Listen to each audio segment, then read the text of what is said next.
You are listening to GeekFest Rants on the IC Robots Radio Network. You have located GeekFest Rants, the entertainment podcast for genre geeks like you.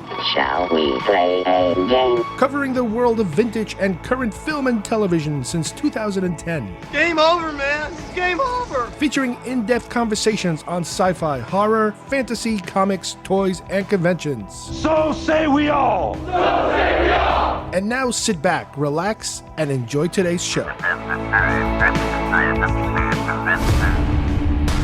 Getting to the bottom of these signals is of utmost importance to the Federation. You never forget your first jump. Spock had a vision. He called it the Red Angel and changed him. I will find him.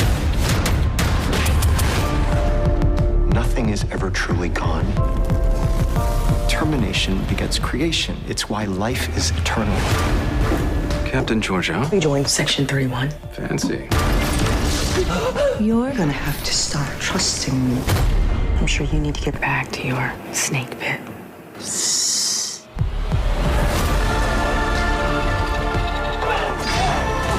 I would like to believe that somewhere within the unknown, there is purpose. And we are being guided toward it. Someone or something is going to end all sentient life in the galaxy. Need you to hold her together. We will figure it out. It is what we do.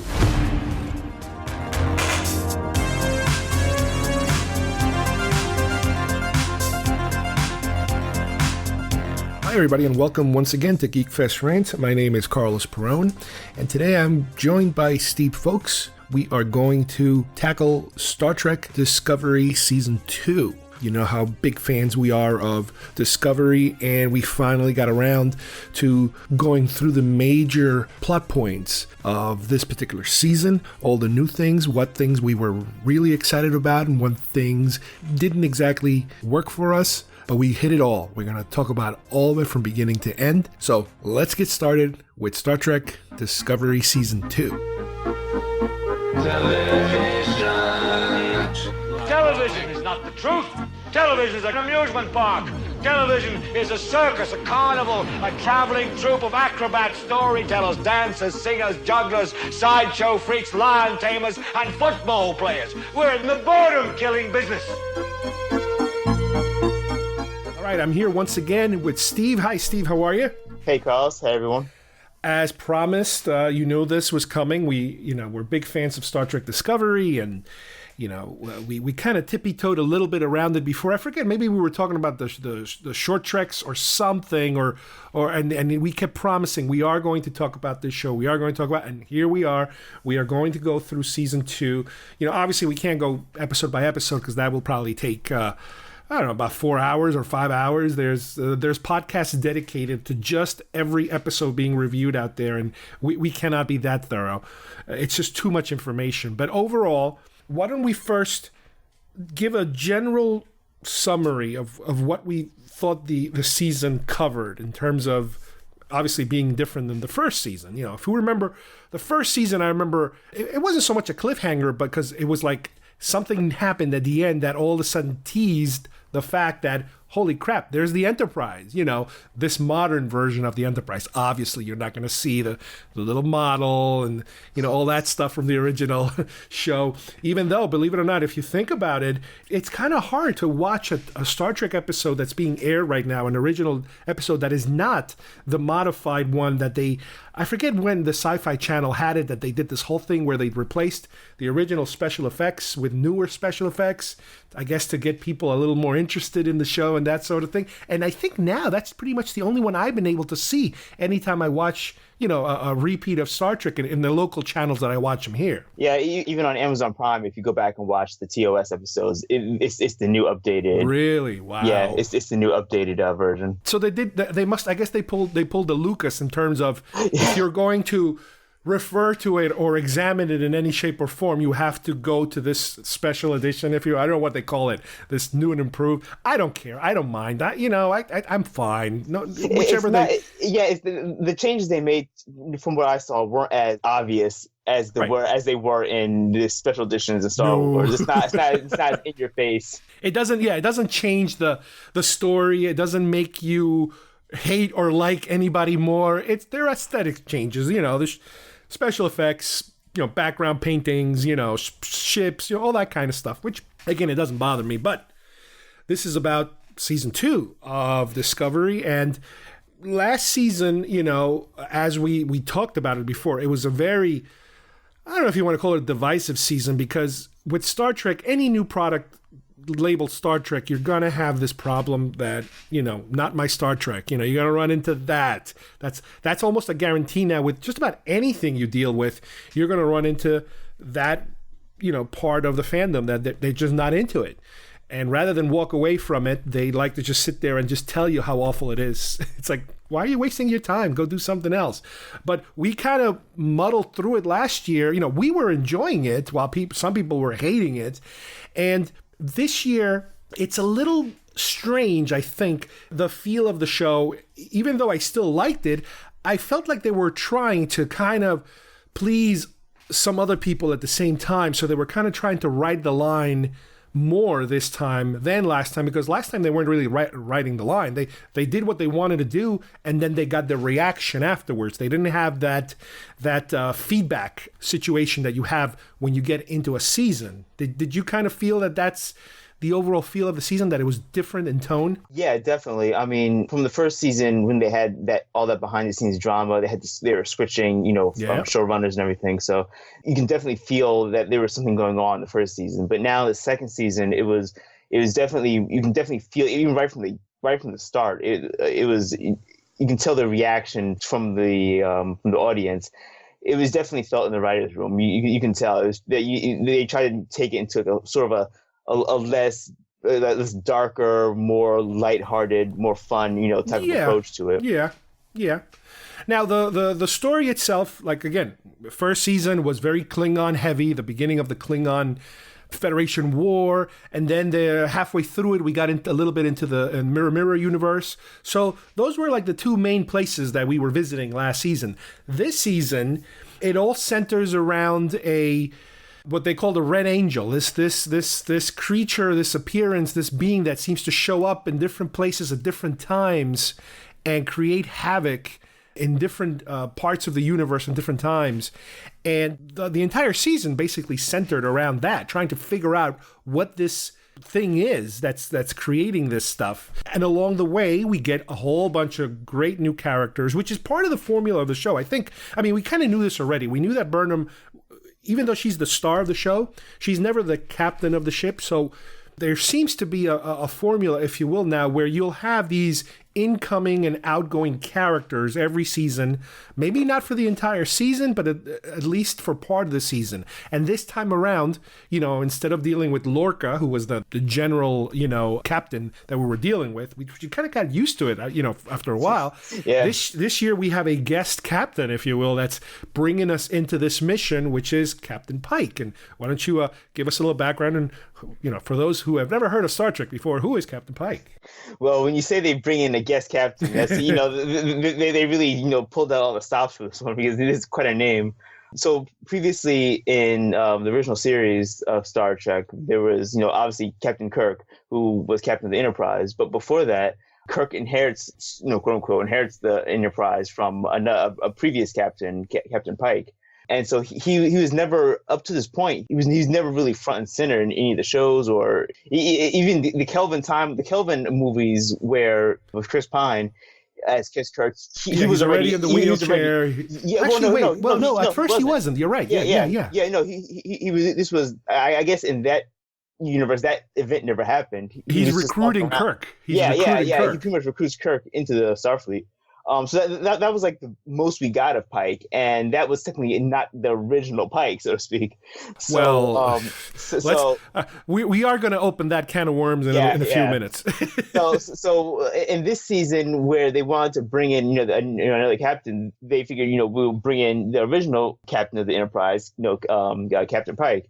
And so he would be, now if you're familiar with the original series shows Captain Pike, he's in like this futuristic sort of like wheelchair / washing machine looking device. It's like all enclosed, his whole body's all enclosed except his head, and I think like his neck. And you can see his face is like sort of like, not mutilated, but sort of like burned, scarred. So he doesn't have a great fate, he's alive. He's cognizant. He can communicate, so to speak. But definitely not. He's definitely seen better days. So we see him here, and this is all one timeline, as they've told us. This is all the prime timeline, so to speak. So this is before that event happens in the 1960s Star Trek. This is before this is when he's in his prime. Basically, he's captain of the Enterprise. He has his his right hand officer, number one. And so we meet him. This is where it picks up from the end of season 1, where the Discovery just gets out of the Remember Universe there, and they pick up a distress call from the Enterprise, who's being led by Captain Pike, and it drops us right into the beginning of season 2. But let me quickly jump in here with something that you might want to chime in on. Obviously, that episode of that we did where we met Captain Pike in the wheelchair, they played a lot of clips of. It's supposed to be a memory of what happened a long time ago, where there is a Captain Pike in charge of the Enterprise, and he's on an adventure, and all that stuff was based on the different pilots, I think, that they had for Star Trek. The initial pilot and then a secondary pilot, where Shatner was not the lead star. They had a different actor doing it, which ties into this a lot in terms of the fact that this Captain Pike, later in this particular story, will be completely tied to the events that led to what happened to him. In many, many ways. Yeah, and this is probably my favorite portion of the season. We're probably jumping around a bit, but the episode where I believe the episode is If Memory Serves. I think I should have gotten the episode list, but I think the episode's called If Memory Serves, in which he sort of confronts basically himself in the future. And he has to make this choice, whether he takes the high road and accepts this fate for himself, or if he does something that probably most of us would do and try and has the ability to sort of change his fate. And it's such a great scene. Like the episode opens up with this sort of flashback and sort of callback to the original series. Actual scenes, actual clips. And it didn't look cheesy. It looked like it works. It's like it's not like when your typical 1980s flashback episode where it's like a recap of the greatest hits of the season. No, this was so well done. The music was also so well done. Everything worked. And it was called, If Memory Serves. You're right. It was that one. Yep. And that you do get to the point where not only is he interacting with these beings they are the Telosians, I think. Yep. But he does see that flashback or flash forward, if you will, memory or vision of him in the wheelchair, and then he also sees what leads to that the some kind of reactor core breach or something that he has to stay in the specific room to get things done. Like a kind of like a Spock Star Trek 2 kind of moment where he has to sacrifice not necessarily his life but his body to save, I guess, the rest of the crew or some people around there. And then he's in that chair, and that kind of wakes you up out of that scene, and you're like, oh my God. And then I'm watching it, and I have my wife and my daughter over here, and I'm like, do you guys understand what this means? And they're looking at me like, what the hell's wrong with him? You don't understand what this means. This is so important. only we type of folk can get that sort of excitement out of this. I love it. And it was like, oh, never mind. I'll just keep watching. But that like you said, that's like further along. I think that was episode 8 out of 14. So it's a little over halfway through the season. So what we're finding is that as a result of this, you would expect Spock to be in the Enterprise, but part of the story is that Spock is off his rocker. He's off. He's out there somewhere. They don't know where he is. They're accusing him of murder because he was in an insane asylum or something. And obviously, Pike doesn't believe what they're accusing Spock of doing. So part of the mission is not only are they looking for this Red Angel, but they're also looking for Spock at the same time. And it takes quite a while for us to finally catch up to Spock, as opposed to him being there from the beginning like Pike.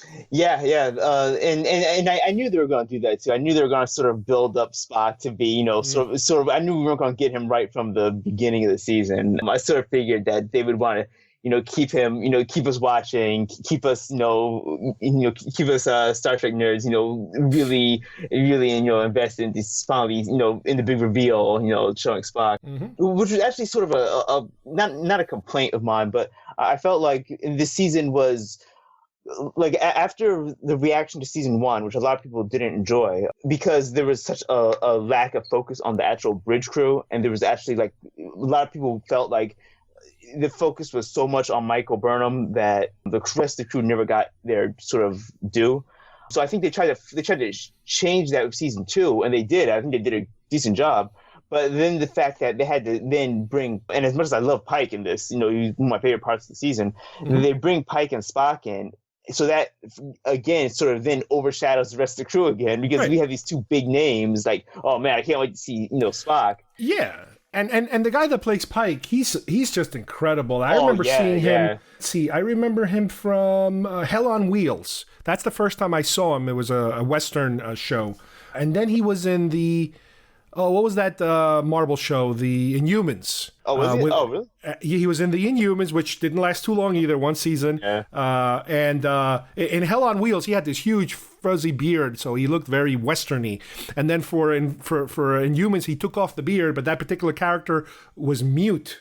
Or he wouldn't talk. That's part of his thing. He can't talk, because if he talks, he will destroy people with his power of his voice or so. So they kept him quiet the whole season. It's like, wow, he's a very nice looking character, but he's not speaking. It's like, oh, great. And now you have him here, which is like great. They cleaned him up. They took his beard. Now he can talk, and he can. And he's one of the things I read is that he's such a perfect kind of like an analog for 60s and 50s leading men. He's the square jaw, chin, you could see like a little star in his eye when he talks, that kind of, like he smiles, and they should insert like a little lens flare, J.J. Abrams, bing, that kind of thing.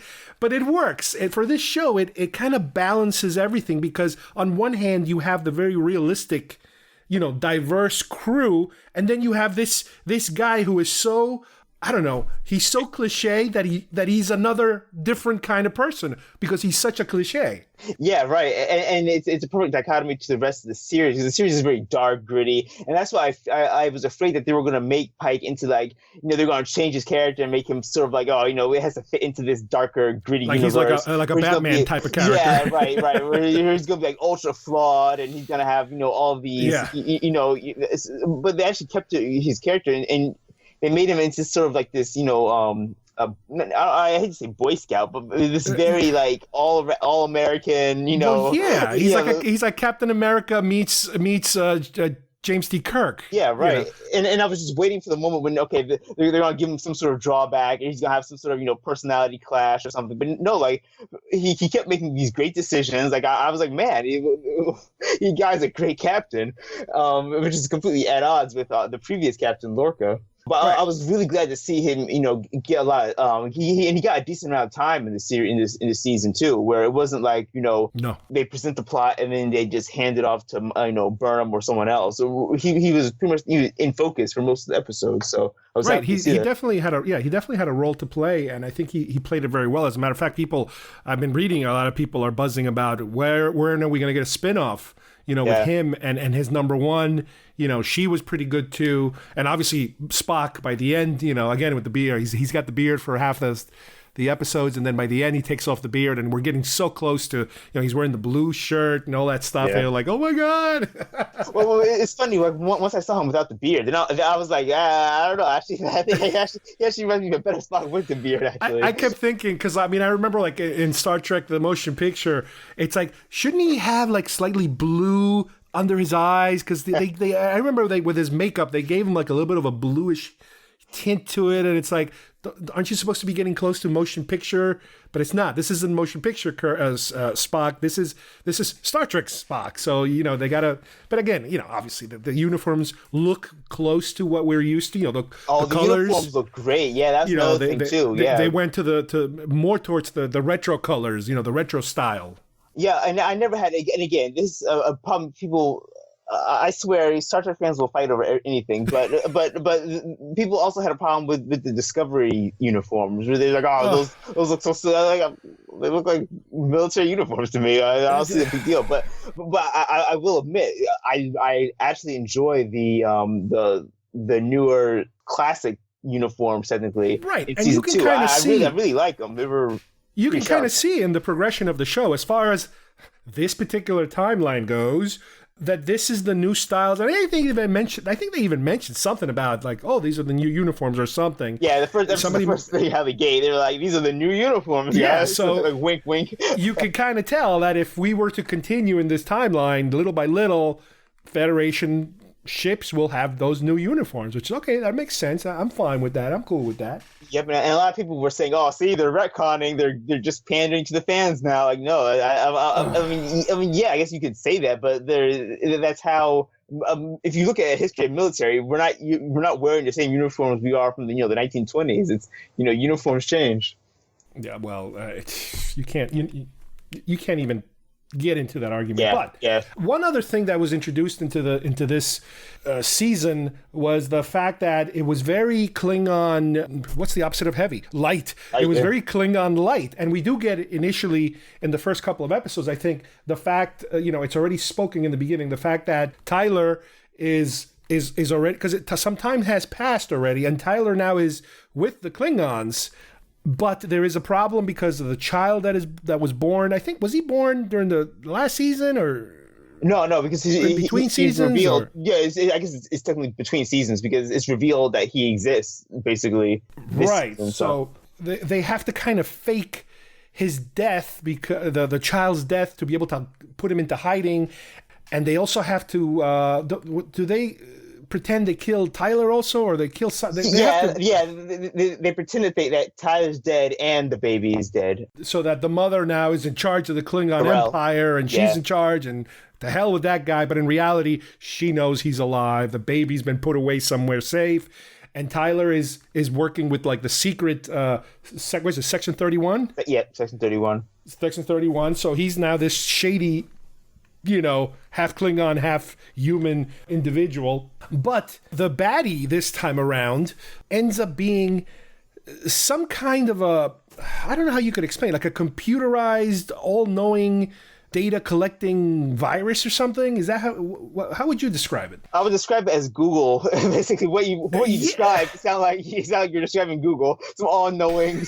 No, but it's called it's called Control, where it's basically, it was created by Section 31 as sort of like a Skynet type sort of scenario where they could have like some sort of like all NSA ability to sort of monitor everything, because Section 31 is like this clandestine spy organization.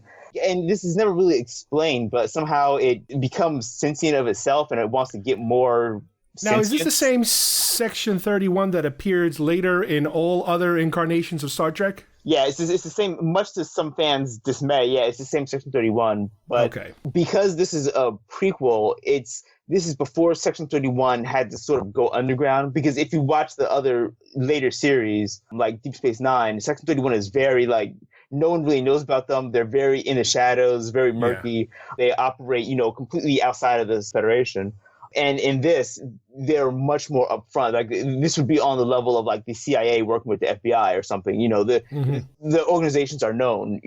People know about them. They're just, what they do is secret. Yeah, but their existence is known. Now, the powers of this I don't know if you want to call it a creature, this program, whatever you want to call it.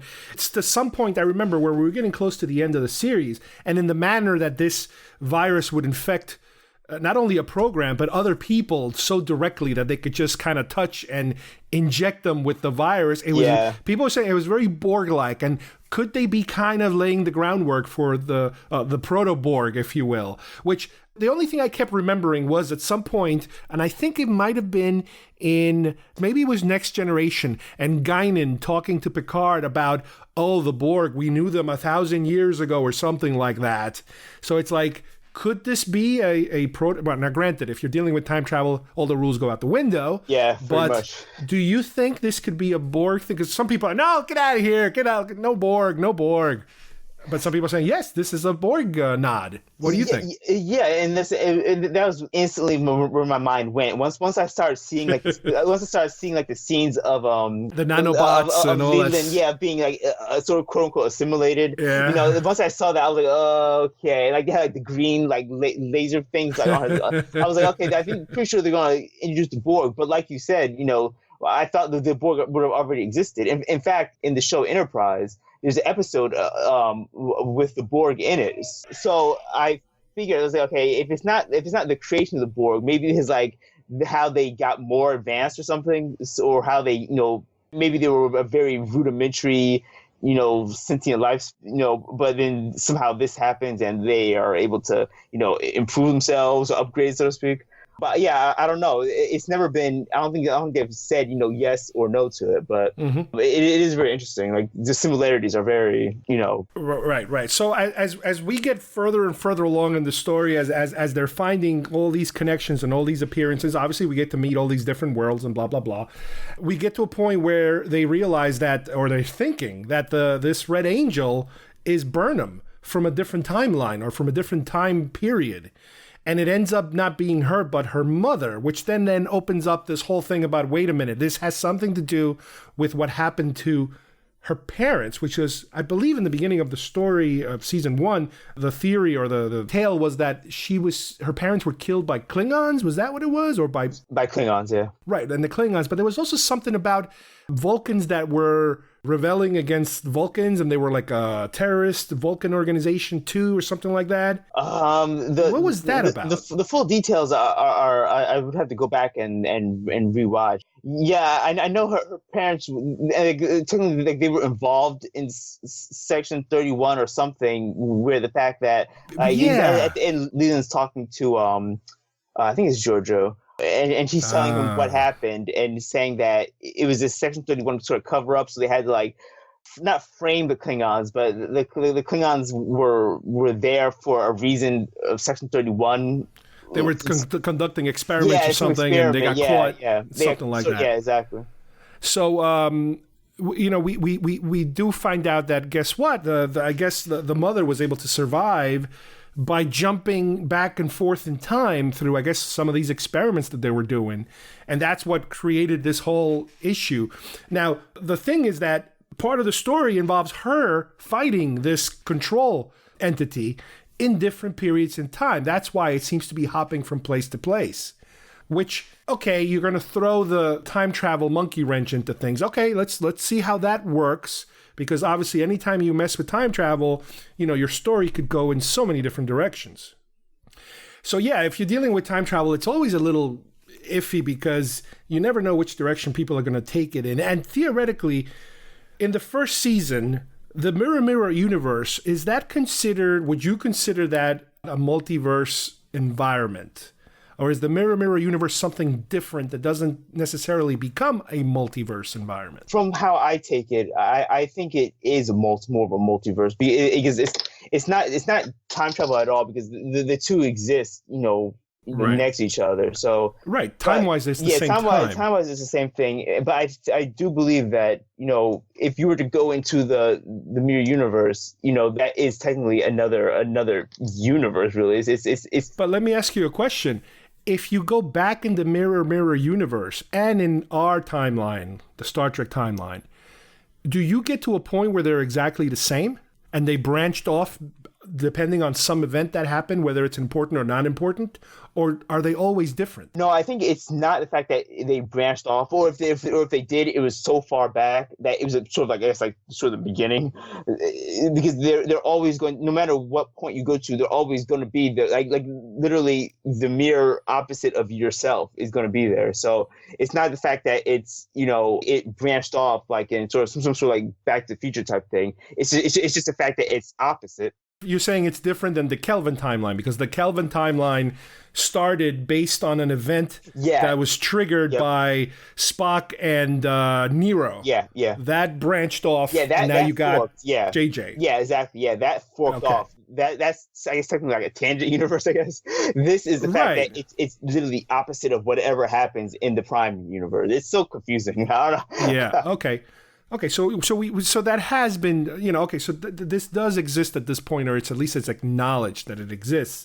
So are there any other specific moments that are important that you think, I'll tell you one, another good new character, I think her last name was Reno, and she was that, Jet Reno. She was like that technician that they find really early on the mission, and then later on she's there, and she's, again, a very good, very human sounding, down-to-earth, snippy. You could say she's a little bit of a Scotty, in terms of how direct she is, and like overly direct, and she also is good with the Doctor, because she's always like taking him down a few pegs and that kind of stuff.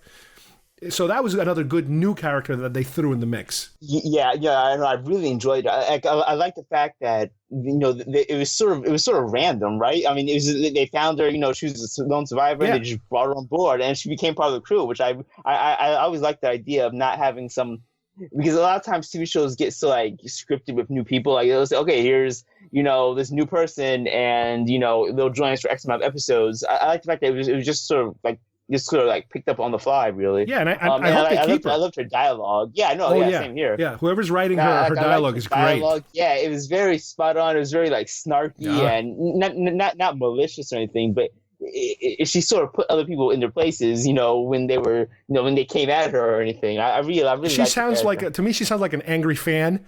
Like she knows the lingo, but she's just upset about it. She's just like, but yeah, definitely good. And obviously Spock, the guy that's playing Spock, he at first it was a little, I had to warm up to him a little bit, but then it was like, he's getting it. He's not only is he getting it, but he's owning it. After a certain point, way before he takes off the beard, his interactions with Burnham and how they kind of come to terms with each other, because she's trying to reach out to him and he's just giving her the cold shoulder, and eventually they kind of get through each other to be able to kind of reconnect and learn about their upbringing and what happened, with all those earlier events, which was really, really good. Yeah, which we probably bring that up too. Yeah, part of the subplot was the fact that Burnham and Spock had like this, because they're technically siblings. Adopted siblings, obviously. So what earlier in the past, they had this sort of break between them emotionally, and Burnham sort of said some pretty nasty things to Spock. It sort of caused him to retreat even more so, and they never really recovered from that. And so it sort of created this rift between them, which never was fully healed. And so now currently, when Burnham was trying to find Spock, because she heard that he was on the verge of mental breakdown, apparently, he didn't want anything to do with her, and he was still very emotionally closed off for all those years in between, which to me was great. It was a great idea, but leading up to all, because we had like half a season to find out what was the cause of the rift between them, and I guess this is more my fault. I was building this up to be like this. Oh man, what did she do? Right. This big event that was supposed to separate these two brother and sisters, and then we see it happen on screen. It's like, oh, she sort of just insulted him, which that's probably if you're young, you can take insults to heart, definitely. But it just seems like this is like 15 years of animosity between each other. And a big. Let me ask you a question, because I don't remember exactly if this was revealed in this season or the previous season, that Saavik had to pick one of the two kids to be in the academy, and he picked Spock. And that is something that's always in the back of her mind. Was that the first season? Yeah, that was the first. That was the first season. Yeah, that was when you first get to see Saavik. Now, as we get close to the end of this season, there was an episode that kind of bothered me a little bit, which was the second to last episode, because it was obvious to me that that episode was kind of setting up this emotional, we're about to do something big, so we want to just tell everyone how much we love everyone. And I get that. I understand that. And I don't know if there was a better way of doing it. How would you have done it? Because obviously we're such experts at this that you and I could write this and we should be writing. We should be in the writers' send room, the money apparently. directly to our channel here. We can, we'll write all these episodes. But there was something about that episode that was like, okay, I get it. We love each other. We're gonna die. This is the episode where just like every other episode, we could die any episode. But it felt like such an anticlimactic setup. Now, don't get me wrong, I like the last episode, but for some reason, I don't know, I just felt like the pacing was a little off or wasted to try to get me to believe, because I already do believe that these characters like each other, but to show the audience that for an entire episode felt like a bit of a waste of an episode. This is where it touches upon my grievances with the season. So we went from season 1 where we don't get any real backstory on the characters. We don't get really any emotional connection between them. And then in this season, we see the writers are trying to do their best to try to turn that around, but they sort of shoved it all into one episode, and that's what I think we got. Like we got the episode where we see the backstory of Aria, the woman who's encased in sort of like the robotic suit before she dies. Yeah, I was so confused at first. I'm like, who is this? Wait a minute, did I miss an episode? Did I miss a character? And then you're like, oh, okay, I get it now. I get it. They're building up her backstory, and then but then she's killed later on the episodes. Spoilers.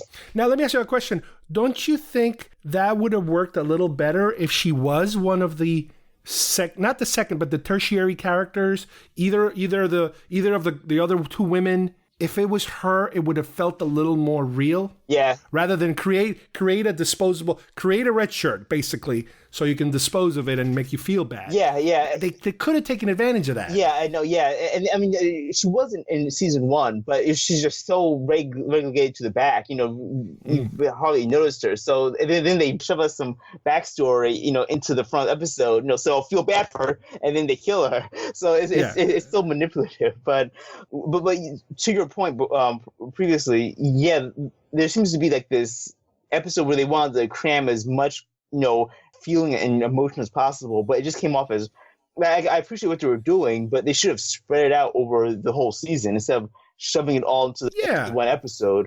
Because then it felt very, very uneven, because then the next episode, like you were saying, was just all action. It was just this big space battle, which should have been should have been great. I liked the way it looked. I liked the way the sound and the CGI was beautiful, but it just felt like it was just a little too much. Like the first episode, was just the second to last episode was all emotion, all character building, and then the second one was just all action, all explosions. So it felt very uneven to me, and even for me, going through the whole storyline of the whole control taking over, it felt like it was just sort of been done already. So I wasn't sort of invested into it as much as I wanted to be. I'm not sure how you felt about the whole control storyline as a whole. It really didn't bother me. I wasn't that. I mean, I like the first season more as far as bad guys go, because I like the Klingons. I like seeing the Klingons being Klingons. Yeah. This was, again, a typical, if you want to call it typical, a Borgy kind of, crazy machine, crazy technology-based bad guy, which, okay, we've done it now. Let's move on to something else. I get it. Fine. That's okay with me. But yes, that last episode with the battles, again, and I mentioned this, and you mentioned this on the first season, I feel like I'm watching a film every time I see this show when it comes to special effects. Yeah. I was, normally I sit on my couch and I start to lean back, and I lean back a little more, and I start to angle, and my angle goes to the side, and my head hits the back of the couch, and God forbid anything hits my head, I start to get sleepy. For this show, I have to sit up, put my feet on the ground, and sit upright, because I feel like I'm watching a movie, and I don't want to, I feel like guilty if I fall asleep, because it is just such an experience to watch these battle scenes there. I mean, again, they're like, again, for people that don't like J.J. Abrams, they're J.J. Abrams movie quality scenes. I mean, I don't, and I know some people complain that they're a little too much. They're a little, I don't like Transformers action. It's just too much. I get dizzy. I don't know what I'm looking at. I feel like I'm underwater upside down because the movement is so crazy. Here, they do go crazy with the movement. Don't get me wrong, but it feels good in the way that they do it. The space battles, all of that flying through space kind of stuff, even if it's in, those armored suits they were using or those smaller fighters, I cannot complain at all about the special effects. One of the greatest space scenes in this second season to me was, the first season had that first opening battle of the Battle of the Binary Stars, which was great. That sort of set the standard for what we were going to expect. But for this season, I loved the shot of that Klingon cleave ship where it just decloaks, and then it decloaks right in front of the Section 31 ship and just tears through it. It was stuff like that. Like it's inventive, it's different, and it just looks gorgeous. A part of me was really hoping that they would sort of wrap all these episodes up and put it into maybe like a one night feature in a movie theater or something, just so we can see it like in IMAX on like a big screen. Because some of the scenes and some of the battles would just fit perfectly on an IMAX screen. Now, on the other hand, when it comes to to criticize a little bit of the writing also during that last episode, the fact that in this last battle, and I understand it's I don't know if you want to call it cliche, but the good guys are winning, and oh no, the good guys are losing now, and oh my God, they're gonna all die, and then the Klingons show up. Okay, the Klingons show up. Yeah, Klingons show up. Everybody, okay, we're evening it out a little bit.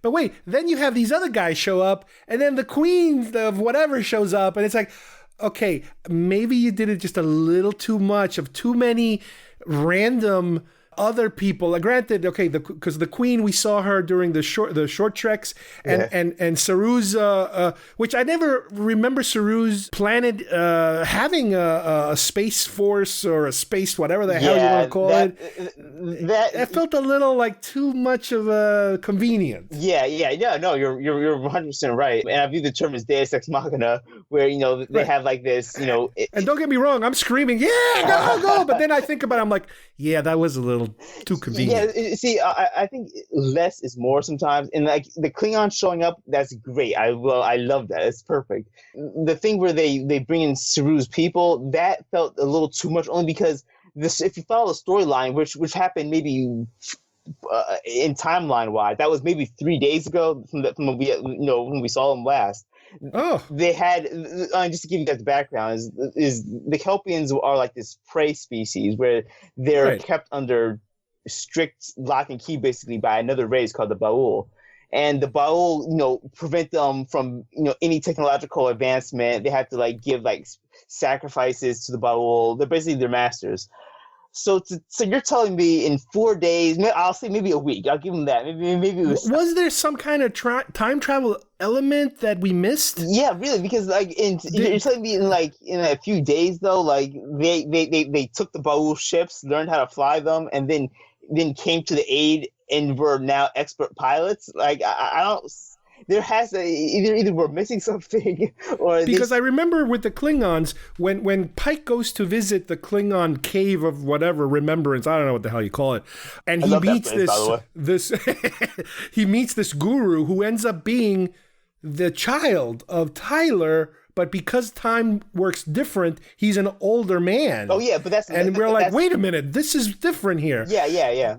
Did that have anything to do with this final battle maybe taking place time-wise later? No, because the Queen of what the hell, she was just the same old queen. Yeah. I don't understand that. That time jump was just localized to that monastery. I don't think even on the planet that time travels differently. It's just literally just localized to that monastery where time. Yeah, that didn't have anything to do with that. The other complaint that I heard that I kind of agree with also was that right before that battle, Burnham gets a visit from her parents. And it seems super convenient that they're so far away from everything that her parents can just get on a bus and arrive there and, hey, good luck, we're all counting on you, goodbye. It's like that conversation should have been done over a hologram or something. Yeah, but it just, I mean, I understand the emotional connection of being physically close to her parents it looks better on camera, but I think, again, story-wise, I think it was a little not thought out too well. Yeah, because then you can go on the argument of, well, why didn't Sarek and Amanda just bring help from the Vulcans with them? Like, if you're coming in, if you're knowingly going, if you're knowingly going to meet your daughter who might die in a battle, you might want to say, hey, my friends the Vulcans, you might want to send some ships to help these guys out. My daughter's with them. So. It reminds me of Leslie Nielsen in Airplane right before they are about to crash land. He's like, I just want to know that we're all behind you. Goodbye. we're all counting on you. All right, bye-bye. It's like, what was that?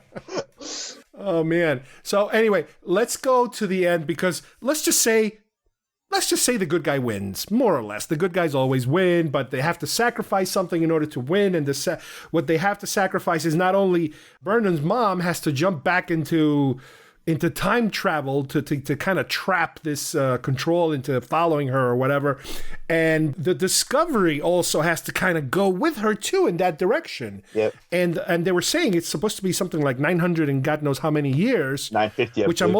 Which I'm also into the future. And I'm also thinking, wait a minute, wasn't there a short Trek episode about the ship being 1,000 years in the future, abandoned somewhere, which was a really cool episode. I was like, oh, maybe that's got something to do with that.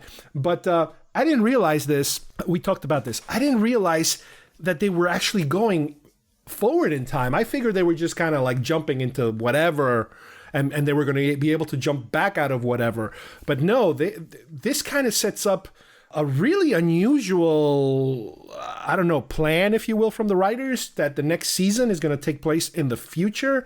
And it kind of worries me a little bit, because it's like, if there is a layer in this season of trying to course correct what people were criticizing about the first season, which I absolutely had no problem with. I wish they would do more of what they did in the first season. Does that mean they're trying to get the show away from the timeline to just get people to shut up about how, well, the ship doesn't look the same, and the shirt is different, and his hair is different, and blah, blah, blah, blah, blah, blah. You know, are they moving away from the regular timeline indefinitely? Or do you think this is just another season of something different, and then eventually they'll have to return? Even though by the end of this episode, you can kind of see how they're tying up all the loose ends of talking to the Federation and saying, okay, this incident, we're not going to talk about it. Spock is not going to say a word. Pike is not going to, nobody's going to say a word. Nothing happened. I don't have a sister. Hey, Star Trek is about to start. Everybody be quiet. Do you get that feeling? 100%. I mean, they were to the point where it was like beating you over the head. And like after I was done with the episode, actually, I recalled the scene from Indiana Jones at the end of it when they're putting away the Ark and the big. I can imagine them pushing the Discovery into like a big crate. Like never talking about it again. Because they're heading to they're heading to the future, not to an alternate universe. Yeah, exactly. They're heading to the future. Yep. So and have we seen any? How far have we gone in Star Trek lore as far as TV shows go? Like, for example, like Next Generation. How far has Next Generation gone? As opposed to, 200-300 years or something? Or? I think so, but I think the furthest one out was Voyager. Because when Voyager happens, I think Voyager was the farthest out, and also time-wise and space-wise, because they get trapped out. So we are going a place we've never seen. No, this is way past. I remember. I think it was Voyager or something where they show you the Enterprise J. Which is like this huge, future, but again, that's a over the top ship. Yeah. I don't even know what year that was supposed to be, where the temporal wars and blah blah blah, or I don't know if that was DS9. I don't even remember anymore. But I guess they are going into a place we've never seen before. I just honestly hope they don't stay there, because I hope the writers are not just doing it just to get people to stop complaining. I hate to break it to you, but I think we're staying there, and I think they are doing it just to appease because. And on one hand, I agree with you. I think that. I just want to see some, the stuff that we know from Star Trek, but the fact that there were so many people just crying about how it breaks canon, and the fact that, and if we can just shut those guys up and not hear them complain or anything, fine, I'll take it. And the only good thing about it is the fact that we'll get to see some, new, really creative new storylines, because there's going to be literally they can do anything they want to. Oh yeah, of course. But it's also nice when the show is grounded on something we know and recognize. Yeah, and again, you could have this discussion. This could be The Last Jedi all over again for all we know. Yeah. But I hate to break it to you, just like you just broke it to me, but I'm going to break it back to you. I have a feeling that the people that dislike the show because it doesn't make me feel like when I was 6, they're not going to like the show anyway, no matter where the show goes. They're still going to complain about anything why is Burnham, this show is just SJW, and this is the women in the ship. They're still going to hate that. Yeah, it's like, why give them an inch if they're going to just crap all over it? You're right. And the fact that, it seemed like even in this season, I did have my problems with this season, but this season to me was very good, very, very, very, very good. Yeah, but there were still people that we were still bringing up. It's like they were trying to go out of their way to find things to dislike, which just boggles my mind. Like, do you wake up and like find things that you don't like about life? Like, I don't know how you go through life like that. That takes a lot of work. Yeah, That's a lot of work to like find things that you don't like about something and focus on it. But you know what's a great motivator to do that? Money. Yeah. Money is such a great motivator, because if somebody pays you, or if you make money doing that, you'll do it. You'll get out of bed. You'll set the alarm just to hate something. Yeah, it's worth it. It's worth it. Just to wrap up a few points I had on the season itself. I was actually pretty more broken up than I thought it would be, was to see the Admiral die. Admiral Cornwell. I really liked it because she had a much bigger role this season, and she had a few nice moments with Culber. Culber was, that's another thing we probably didn't even touch on, where Culber was pretty much brought back to life, basically. And he he has to kind of come to terms with the fact that he doesn't feel like he's himself anymore. And I'll tell you what the thing I'm glad they didn't do, because this is a controversial character, because he is a gay character with the Doctor. I'm glad they didn't go the route of he's reborn now, so he's no longer gay. I'm glad they didn't do that, because I'm like, what? But no, it's the fact that he's a different person. He's just not into him at that moment, because he's still kind of figuring it out. But I'm glad that by the end, he kind of came back to his old self, more or less, and kind of reconnected with him. So I'm glad that happened, because I'm like, oh no, don't do that, because please. That was a huge mistake. I think I would have had to been the angry fan at that. I'm glad he kept his character, and I suspected that they wanted to write some drama in, to give him sort of like this, post mortem stress, really. So that was fine, and it worked. I think it worked, and I don't know if originally they were planning on getting rid of that character, and then as sometimes you hear people react really well to a character, so they have to figure out a way of writing him back in or keeping him. I don't know if that's what happened. I don't know if this was intended all along. Oh yeah, no, it was because they were planning to kill him, but in fact, I do sometimes I tweet to some of the actors and the Star Trek writers' room and everything, and so now his name is escaping me. The actor who plays Culber responded to one of my tweets saying, saying that don't worry, I'm coming back. They found it's really great story beat for me to come back into. So. And I like the fact that he also looks different. He looks older. His hair is grayer. Yeah. So it's like him being, him being reborn also physically changed them too. So that's like, he looks a little different. It's like, something's off. Yeah. And Stamets, he's not. I mean, he's still a jerk a lot of times, but I like the fact that the Doctor can kind of put him in his place. He can kind of calm him down and like stop being a jerk. Be nice, and he'll kind of get nice again, and then he'll be a jerk again. Tilly, I really didn't see much growth in her this season. She's still kind of flippy, whoopy, but I guess that's her character now, and I don't know. Every now and then they do give her something important to do, and her connection with the Queen, that was obviously part of the, okay, we need everybody's help to beat the bad guy, so that was her connection. So that was all right, I guess. That was okay. I felt like they overdid Tilly sometimes. I felt like, because in the first season, like she got a lot of like attention, like people really liked her. She did.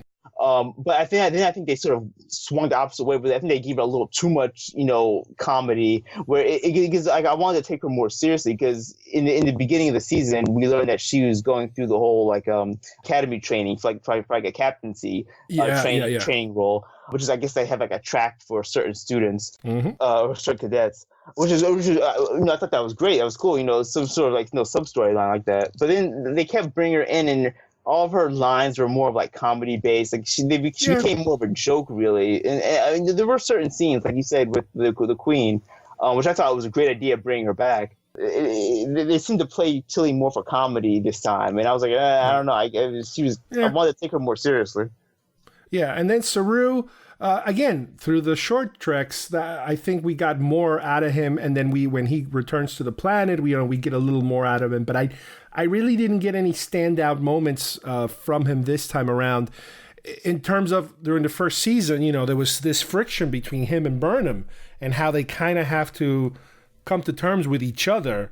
That does, they can't do that again. They can't repeat that. It'd be repetitive if you have them again. I don't trust you. You don't trust me. That kind of thing. Okay, it's been done already. So I don't know what else they can do with him. And I know maybe this is part of the formula of the show is that certain characters, which is, I don't know if you can call it a trend or just the way modern writing works, successful writing, the Game of Thrones formula of, yes, certain characters are going to die. And they want you to attach yourselves to a character because they will kill that character off at some point. So I don't know, maybe that's what's in the future for some of these characters, that they do want us to kind of cycle in and out through characters. I don't know. But the background characters, I really didn't get too much new information on them. There's the A, the B, the C, and then you have the non-speaking characters, but even the C-level characters, the other people in the bridge that get maybe one line per episode. Yeah, I guess at some point they got to throw them a bone and give them something. Yeah, I was hoping so. And we did get some, to me, the season started out like they were going to sort of go very heavy into the characters, but then it sort of mid-season it sort of shifted back to being revolving around Burnham's story and everything, which is fine. But it just seemed like it seemed like they were like going to address some of the concerns from the first season where it wasn't a lot of the character development. But then toward the end of the second season, it just went right back to the same sort of focus heavy on Burnham and focus heavy on one central story. So, which I didn't love. I would have liked it to be a bit more of a share to all the characters in general. But we did get a decent amount. We got some of Detmer, the girl with the sort of like bionicle eye sort of thing. Yeah. We got some of her. We got a lot of Saru, which was good. Like you said, some Tilly. So it was spread around to most of the crew, some of the bridge crew rather. So yeah. So I'm looking forward to the third season. Obviously, what a shock! If the first season was an A, this season I think is something like a B+. I would say I don't think it's as good overall, not as good, but there were such a good elements in it. Like for example, again, all the Pike stuff was A-level material. The bad guys, I can take them or leave them. I was more impressed with the Klingons of the first season. Yeah, I don't know. Like I said, I don't know where we're going to go in the third season. I hope they do the short treks again to kind of tease us into maybe what could be happening. Yeah, they are. Yeah, they are. I think they said they're going to start them over the summer. From what I hear. Good. Yeah. So yeah, I'm comparing the two. I think this season had like higher highs. If that makes any sense, it had like the moments that it did do right. More peaks and valleys. Yeah, exactly. From the parts that it did right, it really knocked them out of the park. Like the whole Pike, if memory serves, episode was just phenomenal. The first season was good, but it was more consistently like it was more consistently good. It wasn't really like I didn't have any like wow moments where I was like, oh, this is the best thing ever. I gotta rewatch this. So yeah, it's another great season, and I'm looking forward to season 3. I think we're gonna be there for a while. Though I don't think it's gonna be a mirror thing where we're gonna be in and out. I think we're gonna be there for a bit. And if they're gonna be messing around with time travel, I wouldn't mind not spending a lot of time, but maybe making a few pit stops along the way to other Star Trek time frames that we've seen before. do a flyby by the Enterprise D or something, you know. You don't have to get into conversations with people, but all of a sudden it's like, wait, are we here? No, wait a minute, this looks different. What's that ship? Oh no, let's get out of here. That doesn't look like our that kind of stuff. They are starting the Picard series, so there is opportunity for them to like sort of work in tandem with other series, because there's a Section 31 series coming out. So they have, and there's an animated series too. Yeah. So they have the opportunity to sort of work now that they're all on the same timetable here. They can easily reach over to one group and say, okay, we want to sort of maybe put in a story idea from the Picard show and use it later on in the Discovery. It's possible, so. Yeah. Well, overall, like I said, I'm very happy with it. I can't wait to them to start sending us information on what's coming up next, and when are they going to start shooting, and when are we going to see a trailer, and when are these short treks coming, and all that stuff. So I'm pretty sure we're continuing with this show. Oh yeah, definitely. And with the amount of money and everything they put into for the production value. It's like I said, it's a little movie. But again, thank you, Steve, for joining me today. This has been great, and we will return as soon as we have more information. Thanks, Carlos. It was a pleasure. The Talking Trek is something that we probably should do more of to rival the amount of Star Wars we talk about. No kidding. You got it. Thanks, Steve. Yep, take care, everyone. All right, I hope everybody enjoyed today's show. Once again, I want to thank Steve for joining me and going over Star Trek Discovery Season 2. This was a very good second season for this particular version of the franchise. As you've heard, there were things we liked. There were certain things we didn't like too much. But we are just as eager as we were the first time to see what happens next. The show promises to take us to a different place that we haven't been to before. And I can't wait to see what direction it goes and to see what other directions the Star Trek franchise goes towards, because there seems to be a sort of a resurgence, I think, of Star Trek interest. And I would bet that a lot of it has to do with this particular show's success. Standout characters this season, obviously Pike was a big plus, for the show, and obviously Spock. So who knows, maybe in the future we'll see some more classic characters visit the show.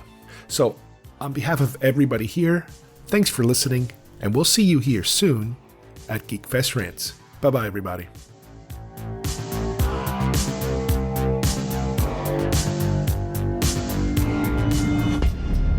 Every moment is a test, and everywhere I turn, there's fear. I'm responsible for 203 lives. I'm tired of deciding which mission is too risky and which isn't, and who lives. But who dies?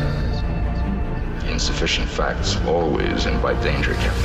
I was raised to believe that service was my purpose. I see an outsider, a child molded by wisdom and human compassion. We speak about the objective hardness of the Vulcan heart. Yet how little room there seems to be in yours. I'm responsible for forging my own path. We all are.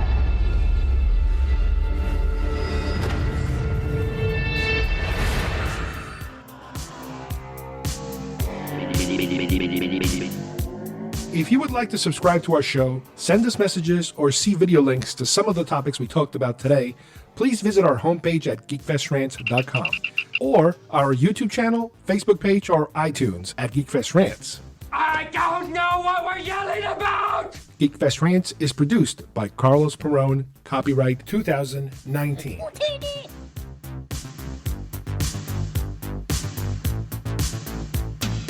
This broadcast is part of the IC Robots Radio Network. Visit icrobots.com for this and many other nerd/nostalgia related podcasts. You won't be sorry for long.